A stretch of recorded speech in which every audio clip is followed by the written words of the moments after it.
जय Hind and hello guys, स्वागत है आपका आपके अपने YouTube चैनल ज्ञानदेह होस्ट में। और इस वीडियो में मैं आपको बताने वाला हूं Assam direct recruitment 2023 online form के बारे में कि कैसे आपको ग्रेड 3 एंड ग्रेड 4 के 12,600 पोस्ट का फॉर्म फिलअप करना है। इस वीडियो के अंदर आपको स्टेप बाय स्टेप पूरी जानकारी दी जाएगी जिससे कि आप इस फॉर्म को बिना किसी मिस्टेक के भर पाएंगे। तो चलिए शुरू करते हैं गाइज। अभी जो वीडियो में देख सकते हैं ये हमारी ऑफिशियल साइट jobsgyan.in है। इसका लिंक वीडियो के डिस्क्रिप्शन में दिया है। ये लिंक आपको अनिवार्य रूप में ओपन करना है क्योंकि इसको ओपन करने के बाद में आप यहां पर जानेंगे कि आपकी इसमें 12,600 पोस्ट है। आप इसके फॉर्म यहां पर 29 दिसंबर 2023 तक भर पाएंगे। ग्रेड 3 यानी कि क्लास 3 के लिए 7600 पोस्ट है और ग्रेड 4 यानी कि क्लास 4 के लिए 5000 पद निकाले गए हैं। कौन से ग्रेड पर अप्लाई करने के लिए कौन सी कैटेगरी पर क्या क्वालिफिकेशन चाहिए वो आप यहां पर चेक कर सकते हैं। जो आपकी ग्रेड 4 की पोस्ट है इस पर आप यहां पर 10वीं के माध्यम से या फिर 12वीं के माध्यम से अप्लाई कर पाएंगे।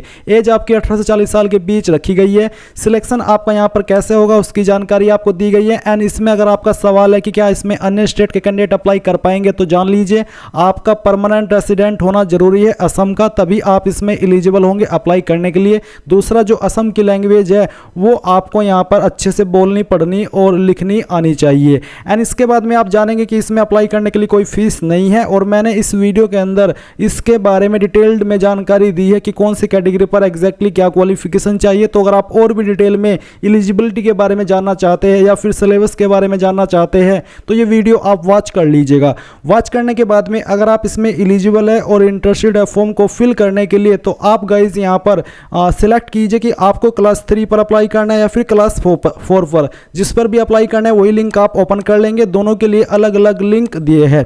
तो अगर आपको क्लास 4 पर अप्लाई करना है तो आप यहाँ पर सेकंड वाला लिंक ओपन करेंगे एंड देन आपके सामने कुछ ऐसा इंटरफेस आ जाएगा। अब आप यहाँ पर क्लिक केयर के ऊपर क्लिक कीजिएगा।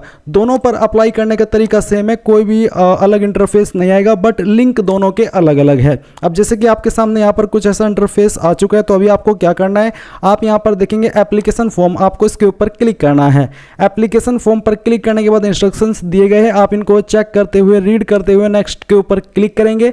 नेक्स्ट के ऊपर क्लिक करने के बाद आपके सामने कुछ ऐसा इंटरफेस आ जाएगा जहां पर बोला है registered number of employment exchange of Assam, यानी कि जो आप असम के अंदर एम्प्लॉयमेंट रोजगार कार्यालय के अंदर रजिस्टर्ड है तो जो आपका रजिस्टर्ड नंबर है वो आप यहां पर डालेंगे, अपना मोबाइल नंबर डालेंगे और नेक्स्ट के ऊपर क्लिक करेंगे। बट गाइज आप यहां पर अगर एम्प्लॉयमेंट एक्सचेंज ऑफ असम के अंदर रजिस्टर्ड नहीं है तो आप यहां पर if not registered click here इसके ऊपर क्लिक करेंगे। इसके ऊपर क्लिक करने के बाद आपको यहां पर कुछ इस तरह से जानकारी भरनी है। तो पहले आप यहां पर आपका फुल नेम एंटर करेंगे 10th के सर्टिफिकेट के अकॉर्डिंग, फिर आपको आपके फादर का नेम एंटर करना है, आपकी मदर का नेम एंटर करना है, डेट ऑफ बर्थ आपकी क्या है वो आप यहां पर कैलेंडर के ऊपर क्लिक करके सिलेक्ट कर लेंगे।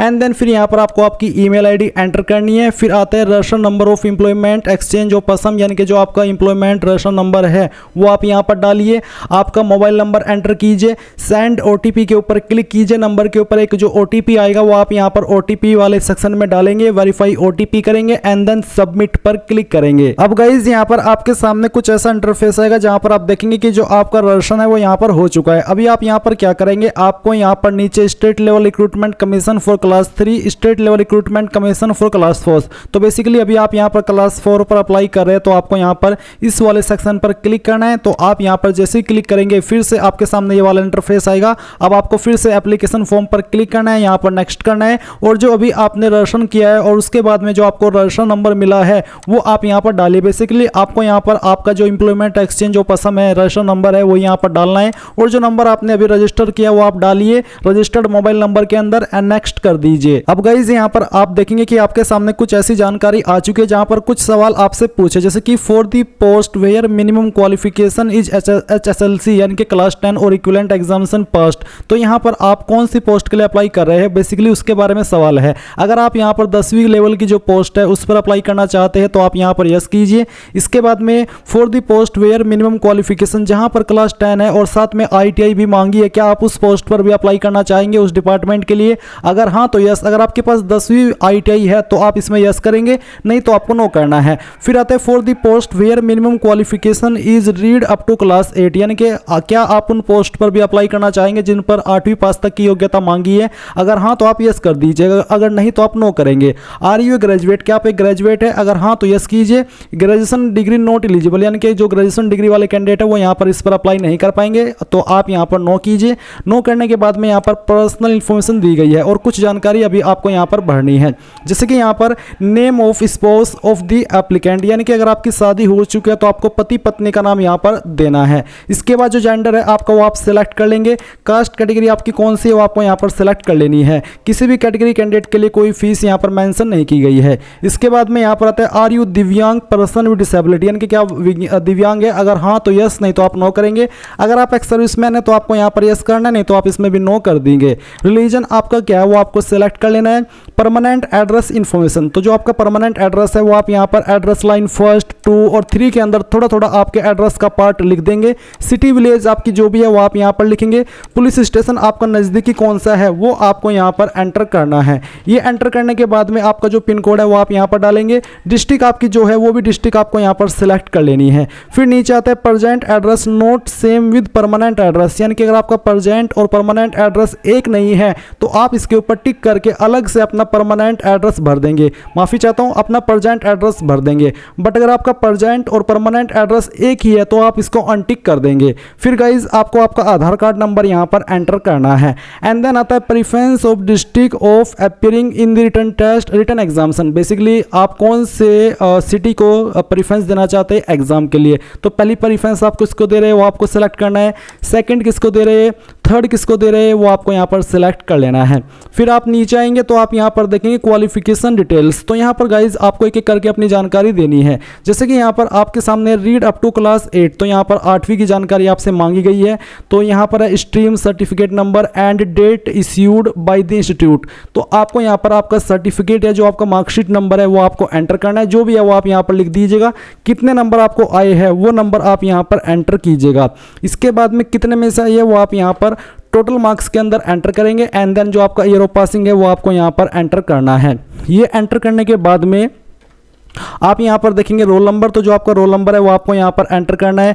आपको आपके स्कूल या इंस्टीट्यूट का नाम यहाँ पर एंटर करना है। Name of district for read up to class 8 या फिर name of board for HSLC and above, यानी कि आपको उस डिस्ट्रिक्ट का नाम देना है जहाँ से आपने आपकी 8वीं पास की है। इसके बाद में डेट, आपका जो सर्टिफिकेट नंबर है, जो आपका स्ट्रीम है, वो आपका जो सर्टिफिकेट या मार्कशीट है वो कब इशू हुआ है वो डेट आप यहाँ पर सिलेक्ट कर लेंगे। एंड देन फिर आप यहाँ पर 10वीं की जानकारी एंटर करेंगे। तो आपको यहां पर बताना है कि आपको 10वीं के अंदर कितने नंबर आए थे और कितने में से आए थे वो आप यहां पर टोटल मार्क्स के अंदर एंटर करेंगे। एंड देन फिर यहां पर परसेंटेज कैलकुलेट की जाएगी। किस साल के अंदर आपने आपकी 10वीं पास की थी वो साल आप यहां पर लिखेंगे। आपका रोल नंबर क्या था वो आपको यहां पर एंटर करना है। इसके बाद गाइज आपको आपके स्कूल कॉलेज का नाम या फिर जो आपका बेसिकली आपको स्कूल कॉलेज का नाम यहाँ पर एंटर करना है। तो जहाँ से भी आपने आपकी जो 10वीं हो की है वो आप यहाँ पर लिख देंगे। इसके बाद यहाँ पर आते हैं नेम ऑफ बोर्ड, जहाँ से आपने आपकी 12वीं की है उस बोर्ड का क्या नाम है वो बोर्ड आप यहाँ पर लिख देंगे। अगर आपने 12वीं भी किया तो आपको आपका स्ट्रीम बताना है। एंड फिर यहाँ पर आपको बताना है कि आपके कितने नंबर आए थे और कितने में से आए थे वो आप यहाँ पर टोटल मार्क्स के अंदर एंटर करेंगे। किस साल के अंदर आपने 12वीं पास किया उस साल आप लिखेंगे। आपका 12वीं का रोल नंबर क्या था वो आपको यहाँ पर एंटर करना है। किस स्कूल कॉलेज से की है वो लिखिए और किस बोर्ड के द्वारा की है वो भी आप यहाँ पर लिख दीजिए। कोई अदर क्वालिफिकेशन है तो उसकी जानकारी दे दीजिए, नहीं तो आप इसको खाली छोड़ दीजिए। अब आता है फोटोग्राफ एंड सिग्नेचर, तो जो आपका फोटो है इसका साइज 35 KB से कम रहना चाहिए। एंड जो फोटो का डायमेंशन है वो आप देख सकते हैं 250 पिक्सल इंटू 320 पिक्सल के बीच में रहना चाहिए। और जो आपकी यहाँ पर फोटो की वाइड है वो आपकी 150 पिक्सल से 220 पिक्सल के बीच में होनी चाहिए। तो दिए गए इंस्ट्रक्शंस के अकॉर्डिंग आप यहाँ पर क्लिक करके ऊपर क्लिक करके जो आपकी फोटो फाइल है वो आपको सेलेक्ट करनी है और यहाँ से ओपन करनी है। एंड देन आपका जो साइज है साइन का वो 30 KB से कम और जो उसकी हाइट है वो 100 से 180 पिक्सल के बीच में और जो वाइड है यानी कि चौड़ाई है वो 150 से 220 पिक्सल के बीच में रहनी चाहिए। तो दिए गए इंस्ट्रक्शंस के अकॉर्डिंग साइन की फाइल भी आप सिलेक्ट कर लेंगे। एंड देन यहाँ से ओपन करेंगे।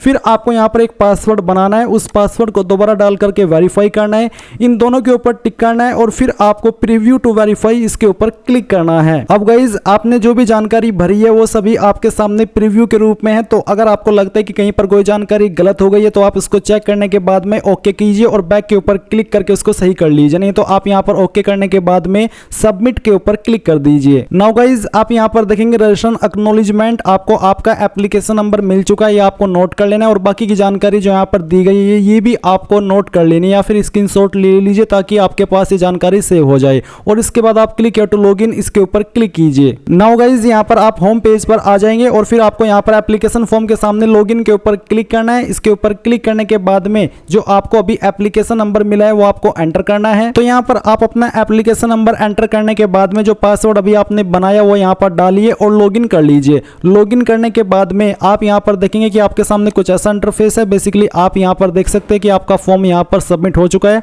आप माय प्रोफाइल के ऊपर क्लिक करके पर्सनल इंफॉर्मेशन के ऊपर क्लिक करके जो भी जानकारी आपने यहां पर इस फॉर्म के अंदर भरी है वो देख सकते हो और साथ ही साथ आप यहां से कंट्रोल पी करके इसका प्रिंट भी ले सकते हैं। तो गाइज इस तरह से आप लोग अपना एप्लीकेशन फॉर्म भर पाएंगे। आई होप ये जानकारी आपको पसंद आई होगी। कोई सवाल डाउट रह गया हो तो कमेंट के माध्यम से पूछ लीजिएगा। Thanks for watching. जय हिंद।